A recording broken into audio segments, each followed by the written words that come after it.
தமிழுக்கு நிகர் தமிழே, தமிழனுக்கு நிகர் எவரே. 2 அடியில் நம்மால் எதுவும் செய்ய இயலாது என்று எண்ணும் மனிதனிடத்தில் 2 அடி குரலில் எதையும் நம்மால் செய்ய முடியும் என நம்பிக்கையை ஊக்குவித்தது திருக்குறள்.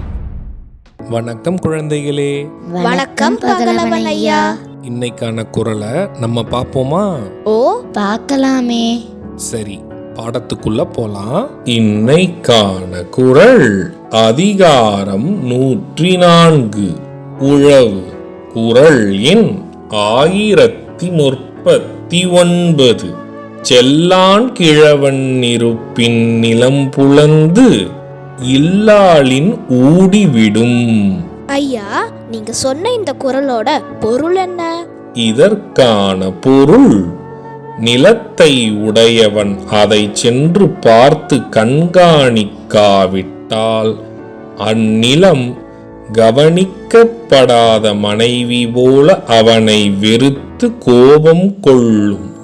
நிலம் கோபம் கொள்ளுவதாவது பயிர் விளையாது. இதுக்கு ஒரு உதாரணம் சொல்லுங்களேன்.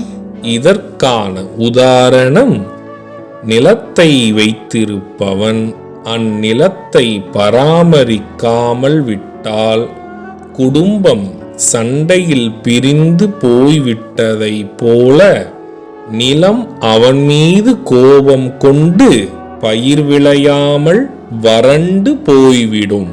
நான் சொன்னது உங்களுக்கு புரிஞ்சுதா தீரன், இலக்கியா? நல்லா புரிஞ்சுது ஐயா. இனி இந்த குறள் எங்களுக்கு மறக்கவே மறக்காது. சரி பசங்களா, நாளைக்கும் இதே மாதிரி சுவாரஸ்யமான குறளை பார்ப்போம். நீங்க வீட்டுக்கு போன உடனே என்ன பண்ணணும்? இன்னைக்கு நாங்க படிச்ச குறளை அப்பா அம்மா கிட்ட சொல்லி காட்டுவோம்.